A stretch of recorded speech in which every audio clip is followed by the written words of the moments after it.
Greetings all. That's the morning sun. Luwab. Malanga Maribel.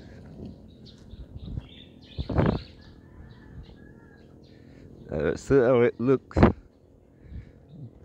This is what the neighborhood looks like when sunrise.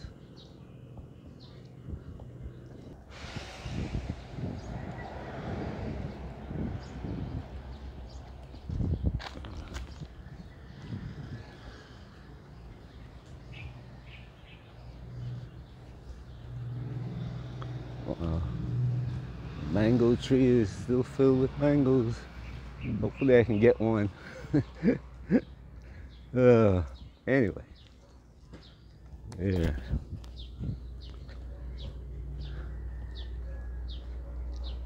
At the junction. Wow. That way, vehicles. That way.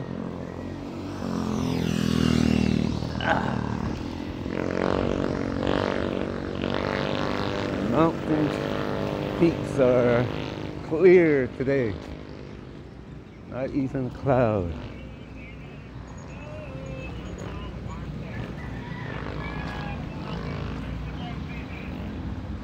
Normally, I arrive late, 7 o'clock or after 7. So I miss. Look at this crowd of people. And how many people come early in the morning to walk.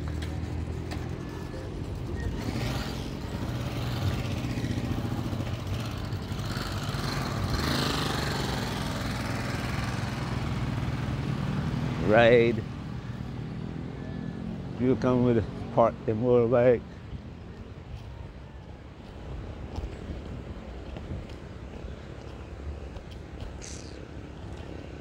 This NMAX is a nice size bike. I like it. But it's like almost 3 times the price of a good bike.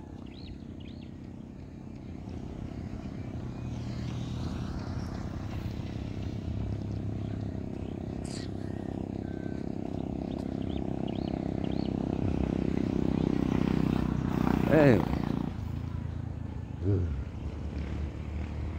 Wow, look at those mountains.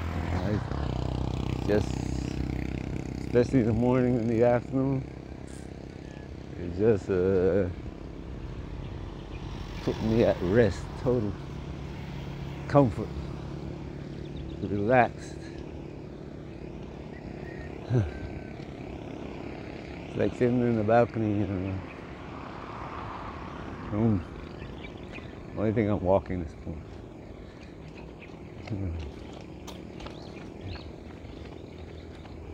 Okay.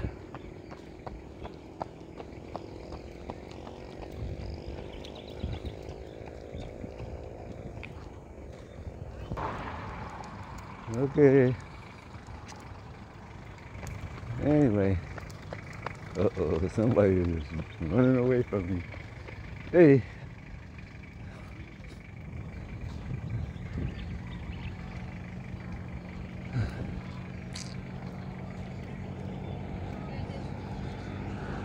Normally I don't engage in, or haven't while here, but a couple of days ago I made a video, well I made more than one.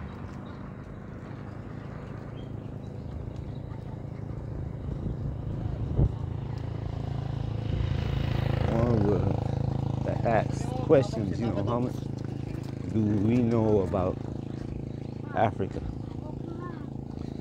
Hit on economics, hit on the social, the economic and the social issues that exists, the dynamics within the country, the state,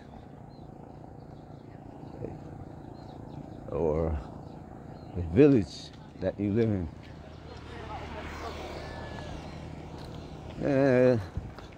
Hit on something else. Your rights.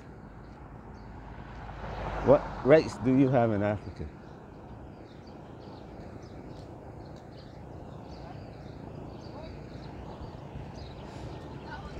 What rights do Africans have in Africa? Well, these are Africans now. When you see Africans in mass now, remember that 20 to 45, 50-year-old age group, and you see them in mass like they are now, leaving their land, their village, their state, and it's just not one. It's all over Africa, every state.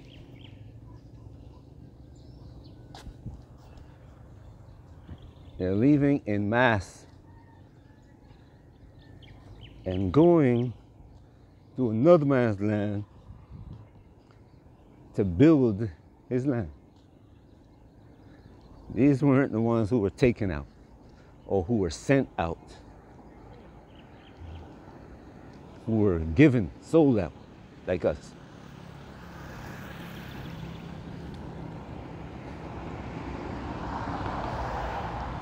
They couldn't take what the leaders are doing to them, so they voluntarily decided to leave instead of fighting back. Why? Because fighting back is useless.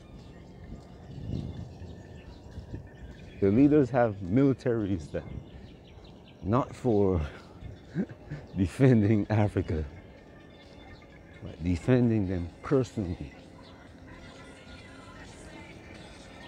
It's like Eric Prince. He didn't build the army to defend the United States. He built the army to defend the elites and their interests. So the armies that African leaders have are just to defend themselves. Just look at it carefully, you will see.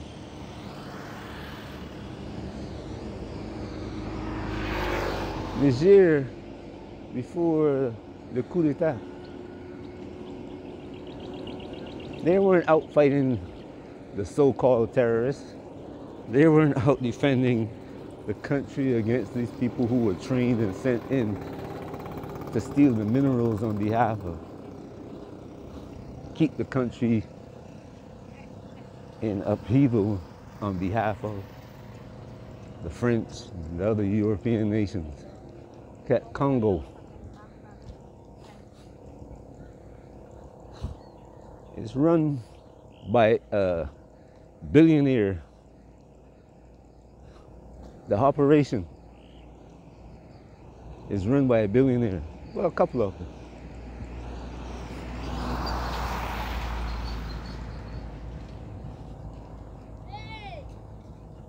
Whose directions come from South Africa.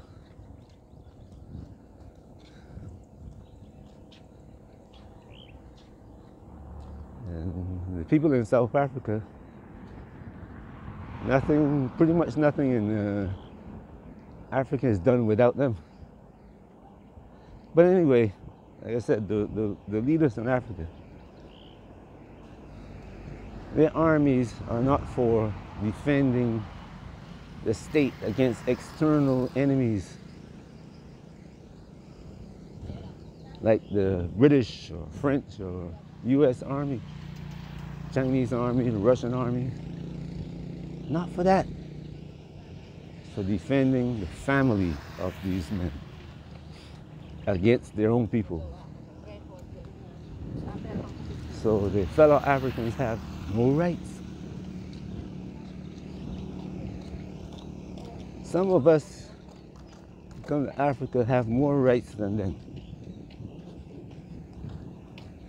Not that we personally have it, but the money in your pocket has it.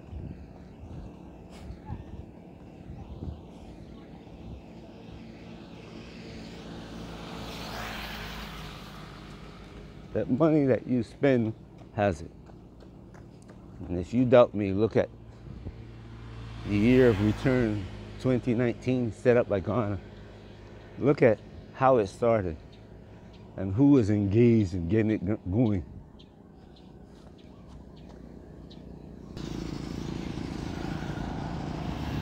The Africans don't look at these things.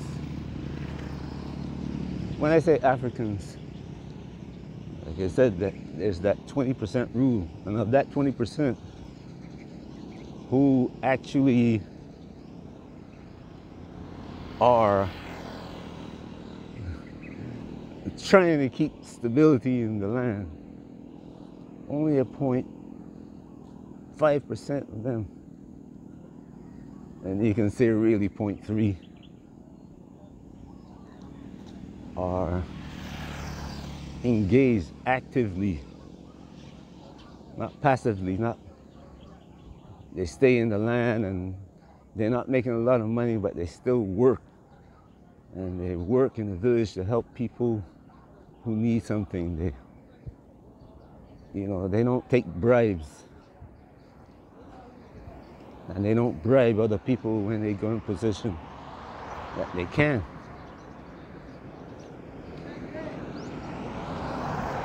But that 0.3% is what's keeping Africa from totally falling apart.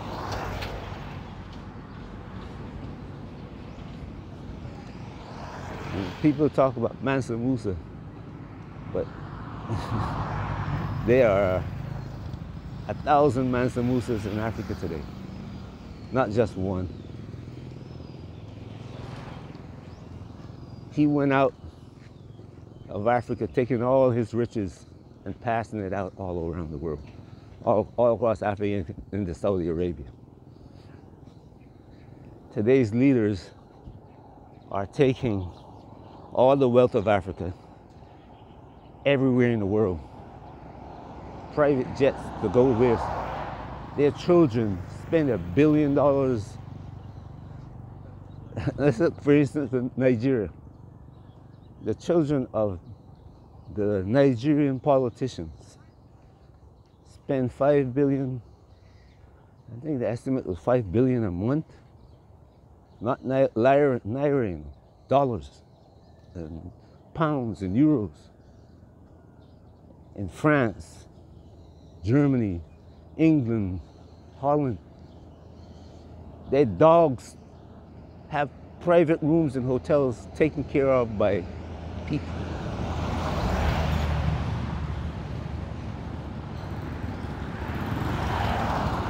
But the Nigerian people, the average person on the street, that 80%,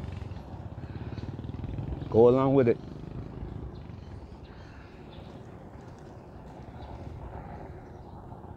And those who can't leave the country.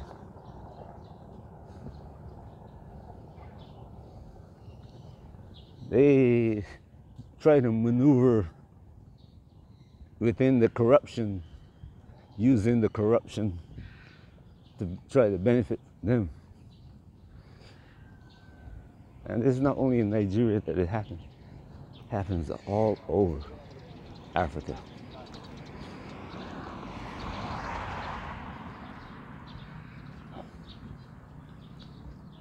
So you see, I said, African has no rights. But the word is getting out now. Slowly, there's a growing voice.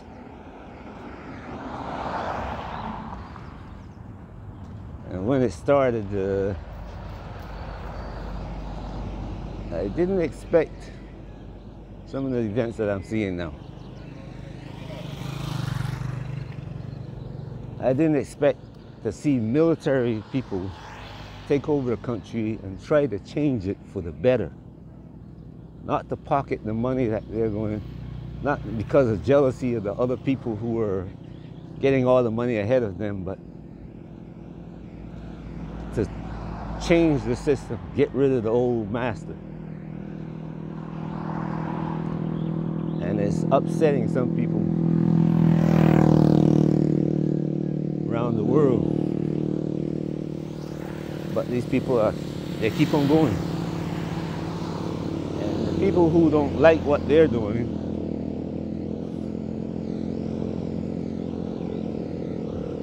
are blaming other people for what they see happen.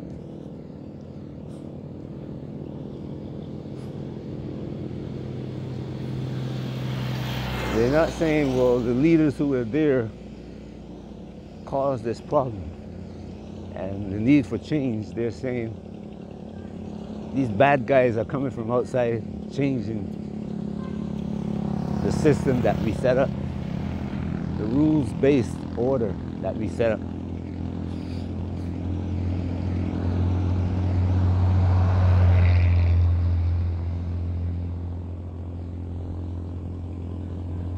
And you hear leaders now, like, just the other day, here in one state, I think it was Togo, they actually pulled off a coup by changing the constitution now. And ECOWAS says nothing. These nations are part of ECOWAS. ECOWAS is silent. The same warmongers that wanted to go into Burkina Faso, not one word. According to Addo, none of this is going to happen on his watch. Hey. See, but the next step now in this whole process is prosecuting them wherever they go. They can't go any place in the world. We're going to get them, bring them back home. You see what happened to Snowden in the U.S.?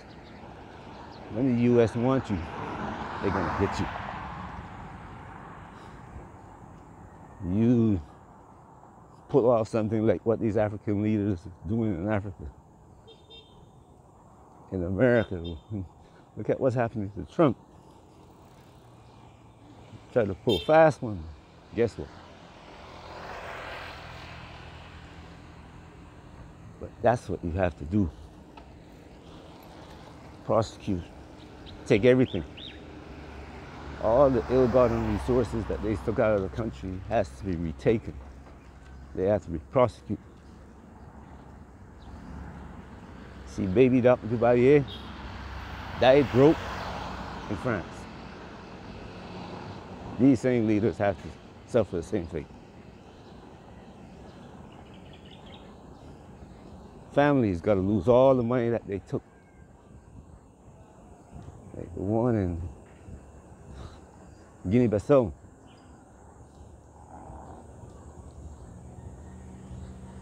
But you got to use the law to do it. And when people see the law as being strengthened, the people who left the world, Africa, gonna come back home and say, okay, now we can start building. And guess what? 5 years down the road, total change. One generation.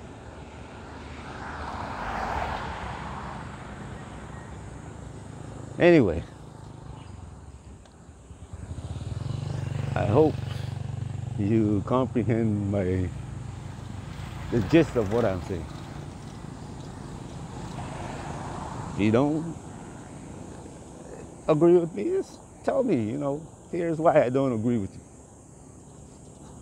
When I started making videos in Gambia, these people who tell me, shut up, they say, well, I don't agree with you, and here's why. Shut up, you better shut your mouth.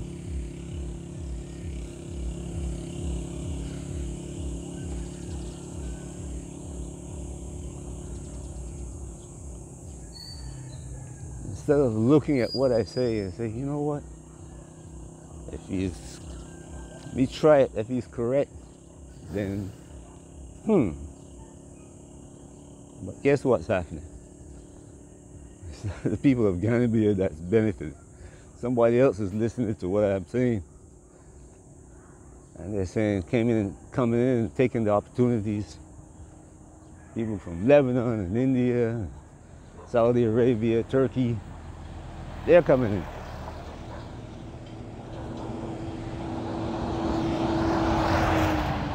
While the Gambians are complaining about me saying something.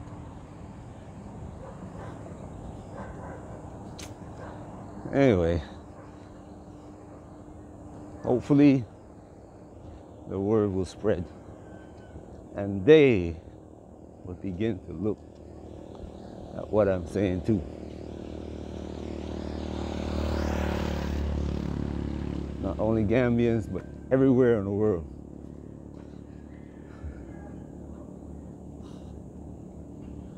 Peace. Enjoy your day wherever you are.